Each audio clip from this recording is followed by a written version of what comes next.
Very often it seems that in those companies, governance is not very good. So that's why it's in the news and people talk about it now, but it's an old thing.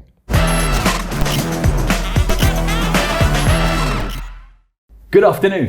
Really excited to be joined by a partner of the Director's Office, being joined in the studio by Yves Wagner. Yves, good afternoon. Hello, good afternoon. How are you doing? I'm always good. Very good indeed. Now, Yves, your area of interest seems to be in the news a lot at the moment. Why is so many people talking about governance?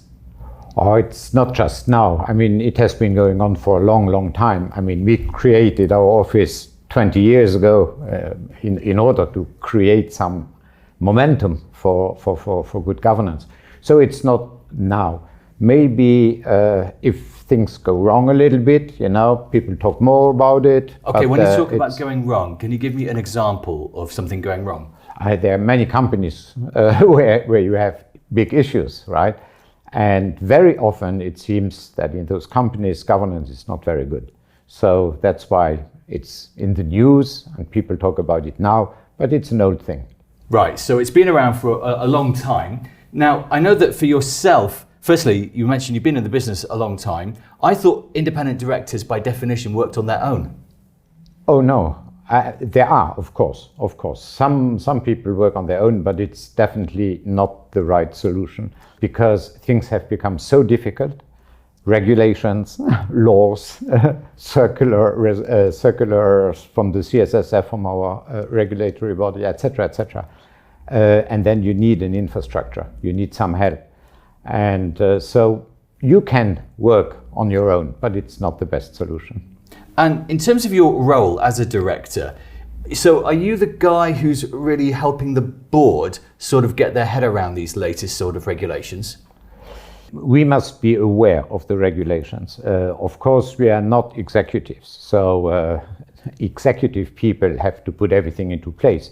But we are there, yes, to check, to control, to oversee, and by definition, we must be aware of what's going on the regulatory side. So how often do you meet with boards yourself?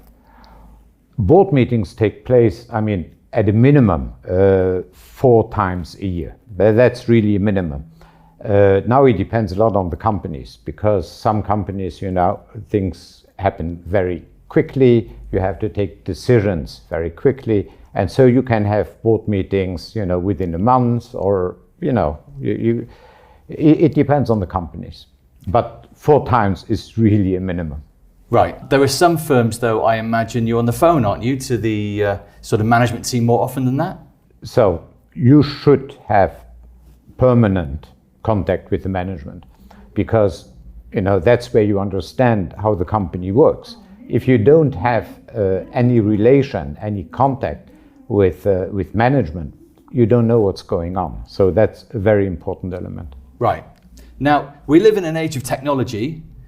I sort of understand from what I read that a lot of this regulation, partly driven by cost, companies are having to come up with sort of AI solutions to address that. In a way, is your role being sort of ebbed away by this AI? It's an interesting question because, as we said before, governance is now in the news. It sounds like something new. With AI, it's exactly the same. I remember when I was a young banker in the 90s, we were already using neural networks, etc. So it's nothing new. It's a little bit in the news nowadays because it has become popular and everybody can access it. So that's why it's in the news. There's one problem with AI. It's based on history, right? And what we are doing, our job as directors, is looking forward. One of the most important elements within a board is strategy. Strategy is always looking forward, and with AI, you don't look forward, you always look backward. So it doesn't help, and definitely it will never replace independent directors. I'd like to ask you about culture now for a second, because I also hear this term in organizations, developing a culture of governance. However, I also hear people talking about a culture of innovation. Isn't there a bit of conflict there? Why? Why? No, it's basically it's the same. When I'm talking about strategy, it's about innovation. So that is definitely within the board. Now, what you see in practice very often comes from management. But don't forget that behind that there are oversight and strategic decisions that are taken. Now, one of the specific bits of bad practice that I do hear about is conflicts of interest within companies. Is that a difficult one for you to sort out? Interestingly, it's the first item on the agenda of the board, declaration of conflicts of interest. So, and that is something quite new. I think it appeared basically 5-6 years ago. So that shows how important that conflict of interest is for directors. It's really the first item on the agenda. So everybody has to declare if he has a conflict. Now, one very practical question. I understand in years gone by in Luxembourg, it was possible to hold hundreds of mandates as a director, but now that the rules have changed on that too, haven't they? Yes, in the financial sector. So my regulator is the CSSF, and there are strict limits on number of mandates. Which makes sense, doesn't it? Because there are only so many, firms you can oversight. And especially because the work has become more and more important. Many decades ago, it was like road stamping. So that was easy. You could have 100 mandates. But now that people realize the responsibility that you have, you cannot, it's too much work. I mean, you cannot have 100 mandates. That's just impossible. And is the independent director liable if things do go wrong? The directors in general, not only the independent directors, the directors are responsible for everything. So they delegate executions, but they still are responsible. They cannot delegate responsibility. So what you have to do when you delegate is oversee your delegates. You never can delegate responsibility. Now, you've been in this business quite a long time. Is this the kind of thing that you'll still be doing when you're 80? Very interesting question as well.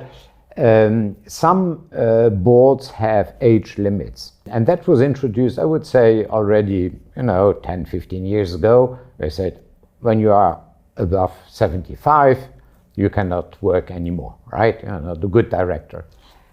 Nowadays, people realize that the rule is too strict because some people at 75 should do something else maybe, but others have such an expertise that, they should stay in the company. So we are not talking that much anymore about age. We are talking about the duration of the mandate. You have been talking about conflict of interest. So if you stay very, very long time in the same company, you are not really independent anymore. So now, instead of age, we talk about duration of the mandate. How interesting. It sounds like it's easier to be a US president at age 80 than it is to be an independent director. Maybe. Well, Yves, we're just about out of time there, but I want to say a big thank you for joining us this afternoon. Thank you very much. Thank you. And congratulations on 20 years at the Director's Office. Thank you very much. Thank you. Thank you.